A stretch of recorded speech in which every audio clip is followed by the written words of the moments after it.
Olá, no Desinformando dessa semana, o Lula vai pedir estado de sítio para o Brasil. Ou será que não? No Essa Informa, vamos estar falando sobre a regulamentação das plataformas. E a Páscoa está chegando aí, o coelhinho e as suas cenouras.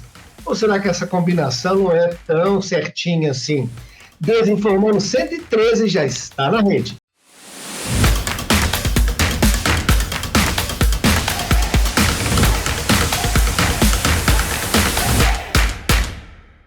Olá, seja muito bem-vindo. Eu sou o professor Cláudio Magalhães, do meu lado sempre, Diego de Deus, grande pesquisador, jornalista, doutorando em desinformação, para trazer todas as informações para você nesse nosso videocast bonitinho, falando sobre essa grande praga da humanidade, que é a desinformação. Aproveita que você está aí, dá aquela curtida, indique para as pessoas nossa plataformazinha aqui, né, que é o canal Democracia da Desinformação. Tem todos os episódios, assim também como o Spotify e também no YouTube Music.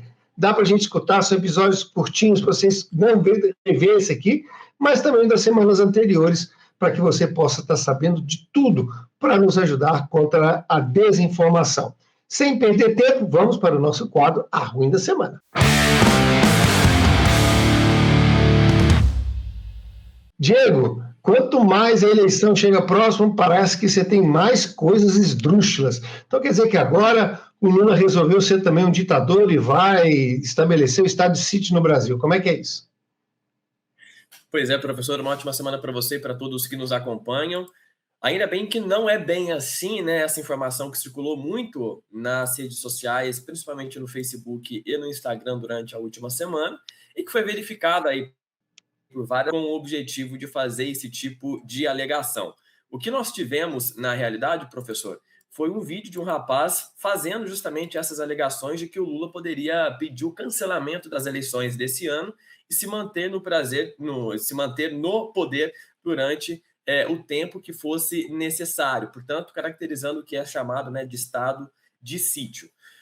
E qual que é a argumentação que é utilizada nesse vídeo, professor? Utilizando aí o artigo 137 da Constituição Federal, e isso seria justificado, de acordo com a informação, por meio da guerra, né, do lado do Oriente Médio, com a participação dos Estados Unidos, e que esse pedido de estado de sítio poderia acontecer principalmente se o Brasil entrasse na guerra, seja lá de que maneira fosse, seja de maneira direta ou até mesmo de maneira indireta. Mas isso tudo é uma desinformação, né? Essa questão de se manter no poder por conta de uma guerra que está acontecendo, ela até existe em alguma medida, mas ela é uma medida aí que precisa, primeiro, ser aprovada pelo Congresso Nacional e, segundo, ter ali uma caracterização temporal. Portanto, o estado de sítio permaneceria durante o mesmo período em que o país fosse permanecer numa guerra. Um exemplo que nós temos, professor, é o próprio caso da Ucrânia, né? O Zelensky entrou no poder em 2019, em 2021 em 2022 acontece a invasão russa à Ucrânia. O que a Ucrânia declarou não foi exatamente um estado de sítio, mas as eleições foram prorrogadas, né, por conta da guerra que está em vigor. Mas o que prevê, inclusive, a própria Constituição brasileira é que, uma vez que esse período extraordinário acabe, no caso, a realização de uma guerra, a Constituição volte a vigorar normalmente, né? Que as instituições voltam ali a vigorar normalmente, assim como as leis que sustentam, né, o funcionamento das instituições. Então, essa informação foi colocada muito mais no sentido de que o Lula poderia fazer isso a qualquer momento, e evidentemente que isso gera uma certa preocupação no que diz respeito à manutenção das instituições democráticas no nosso país, e utilizou-se do argumento da guerra para fortalecer essa narrativa. Mas tudo é falso, não existe nenhum tipo de expectativa nesse sentido, nem que o Brasil vai entrar na guerra, e muito menos que as eleições sejam canceladas ou minimamente adiadas durante o tempo em que essa guerra no Oriente Médio continue, né? Então, é uma informação aí bastante costurada, bastante fragmentada, mas que em sua maioria é falsa. A única parte verdadeira é nesse cenário extremamente hipotético que poderia acontecer o adiamento de uma eleição caso o Brasil participasse da guerra. É apenas o início da campanha eleitoral, vai ter mais atrocidades desinformativas como essa, mas algumas que vão ser muito próximas da realidade e que a gente precisa ficar bem esperto também. Mas a semana não teve só coisa ruim não, viu, pessoal? Teve coisa legal. Essa Informa está entrando no ar.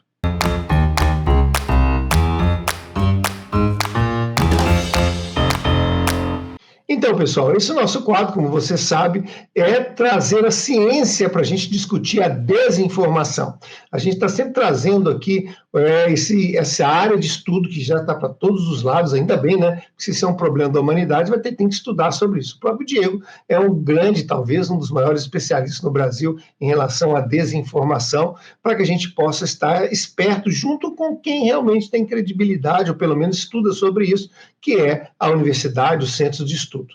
E aí a gente está trazendo para cá, já há algumas semanas, um trabalho bacana demais, feito na graduação, um trabalho acadêmico de conclusão de graduação, que é muito legal e que a gente tem apresentado aqui várias facetas, porque o trabalho ele é completo e ele vem trazendo aqui algumas dicas. Mas eu acho que o que é legal na gente falar um pouco desse trabalho é que nessa semana que se passou, se falou muito sobre a regulamentação das plataformas. Nos Estados Unidos, as grandes Big Tech, né, Mega e etc. e tal, foram condenadas por utilizar a plataforma de alguma forma viciante para os seus públicos, né? Então, isso já, claro que tem recurso, etc., mas isso foi uma enorme vitória para isso. Alguns países também, na semana passada, já decretaram proibição dos usos de Instagram e outras redes sociais para menores de 16 anos, né? O Brasil tem discutido muito isso também. Então, você vê aí um caminho no mundo para a regulamentação mais adequada dessas plataformas de informação, não é? E no Brasil a gente está estudando sobre isso, e essa pesquisa que o Diego já tem trazido aqui para a gente já há um tempo, né, já mostra um pouco isso. Estou falando bobagem ou é isso mesmo, Diego? É exatamente isso, professor. Esse TCC do Matheus Canella, defendido recentemente na graduação de Ciências Sociais da UFMG, traz ali diferentes formas de combate à desinformação, e a regulamentação das plataformas é exatamente uma dessas alternativas, professor. O primeiro passo para poder entender essa parte, né, da regulamentação, porque existe uma certa confusão com relação a isso, até um certo temor também quanto a isso, é o seguinte: muitas pessoas acham que regulamentar as redes sociais, de maneira geral, vai significar uma limitação na liberdade de expressão, né? O que, na prática, não funciona, né, professor? Quando a gente está falando de regulamentar as plataformas digitais, a gente está falando de estabelecer leis, de estabelecer diretrizes legais para que essas plataformas sigam essas diretrizes, tentando manter sempre, evidentemente, a liberdade de expressão intacta, porque é um direito universal, principalmente quando a gente está falando dos ambientes midiáticos, mas fazer com que elas cumpram determinadas obrigações e mostre que esses locais não são as chamadas terras de ninguém, né, por assim dizer. É evidentemente que isso tem um dilema justamente no sentido de tentar entender até que ponto que é possível regulamentar sem barrar a liberdade de expressão, mas a gente também sempre tem que ter em mente que, ok, a liberdade de expressão é um direito, mas também você é responsável por aquilo que você fala, por aquilo que você divulga, né? O Brasil, assim como vários outros países que têm as redes sociais no seu dia a dia, né, não possui censura prévia, ou seja, né, nenhum conteúdo que vai ser publicado, que vai ser mediado, ele passa por uma censura, por uma avaliação prévia por parte de um Estado, por exemplo. Mas todos têm responsabilidade por aquilo que publica, por aquilo que coloca. Portanto, se caso seja necessário responder criminalmente por uma coisa absurda que a pessoa colocou nas redes sociais, isso vai acontecer. Afinal de contas, a pessoa é responsável por aquilo que foi dito, por aquilo que foi falado. Isso pode caracterizar, evidentemente, um crime. Mas, quando nós estamos falando de regulamentação, a gente sempre tem esses dois pontos. O lado mais benéfico, no sentido de conter mais conteúdos negacionistas, discursos de ódio, que caracterizam um crime quando a gente está falando da produção de conteúdo, mas também, por outro lado, esse cuidado de sempre preservar, né, a liberdade de expressão. Mas todos os casos que nós temos até hoje de regulamentações que foram aprovadas na utilização das plataformas digitais mantiveram isso, né? Por um lado, criaram leis mais severas que as plataformas precisam seguir, e, do outro lado, mantiveram o máximo possível a integridade da liberdade de expressão nesses casos. Lembrando, pessoal, que sempre quando a gente fala sobre esses textos acadêmicos e outras conexões, está sempre aqui, né, o link para que você possa acessar e você ter mesmo a sua própria leitura, a sua própria interpretação. Mas é importante a gente saber sempre que a gente tem que ficar esperto, e estamos ficando espertos com essa questão da regulamentação. O que a gente não está ficando esperto é com as nossas notícias antigas, que a gente continua perpetuando como se fossem verdadeiras. Uma delas envolve a Páscoa. Roda aí.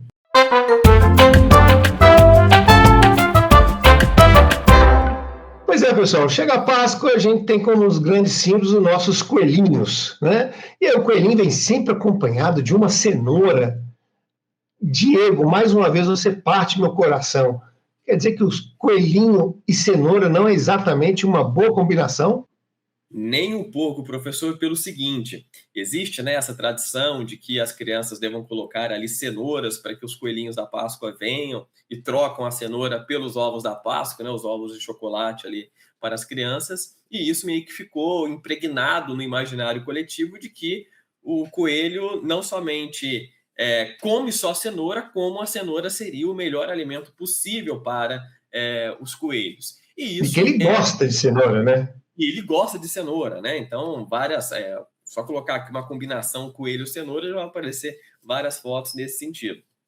Mas a cenoura, professor, por ser um alimento extremamente rico em carboidrato, pode fazer muito mal para a saúde do coelho, principalmente afetando ali a região do fígado e também dos rins. Coitadinho. Claro que, né, quem tem um coelhinho de estimação ali pode dar uma cenourinha vez ou outra e tal, mas isso não pode ser parte constante da dieta desse animal, que o ideal é justamente a dieta baseada em palhas, por assim dizer, né, como a gente costuma chamar, mas são, por exemplo, feno, algum tipo ali de misturinha que você pode fazer nesse sentido para poder dar também para os coelhinhos, isso falando especificamente de quem tem coelho em casa, né, que muitas vezes acha que a cenoura ali é o único alimento que precisa ser dada para ele, mas também a ração e etc. Enfim, uma dieta que de fato seja condizente com aquilo que é da natureza do animal e não condizente com aquilo que está presente no nosso imaginário, inclusive estereotipando esse tipo de animal, né?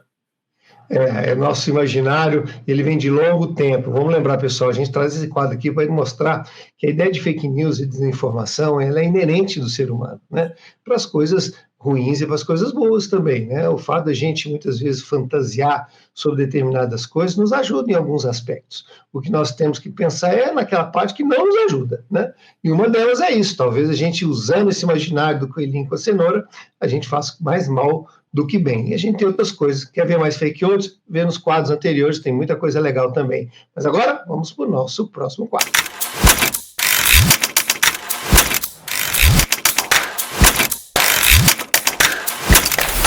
Pois é, Diego, uma das coisas que eu queria trazer aqui para a nossa conversa é se essa história da regulamentação, você falou sobre essa história, as pessoas confundem muitas vezes a censura com a própria regulamentação, né? Lembrar que as redes sociais, elas são um objeto de prática humana. E todos os objetos de prática humana têm regulamentação, né? E uma das coisas que as Big Tech costumam dizer é que isso é difícil de fazer, que é impossível de você controlar se, afinal de contas, as crianças estão vendo ou não.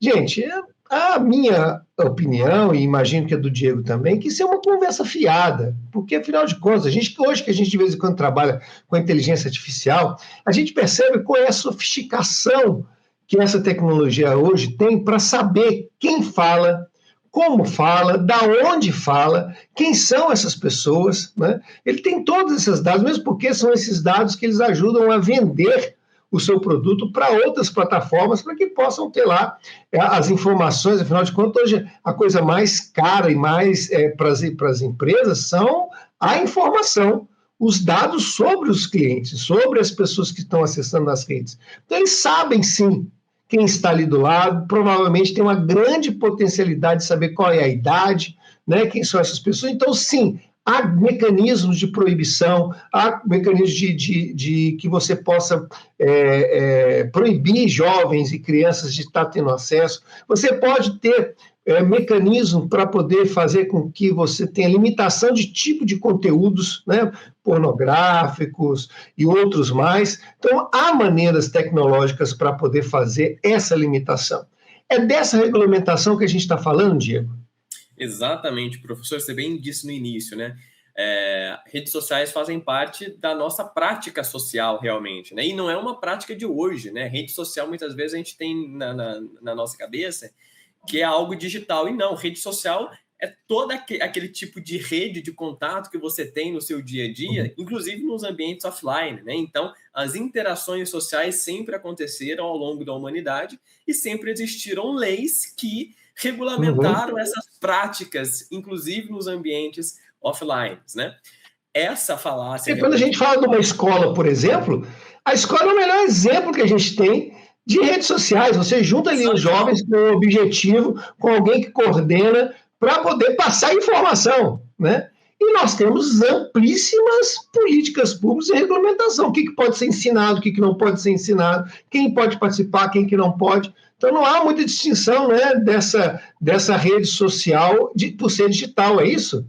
Exatamente. E talvez aquilo que você falou, nos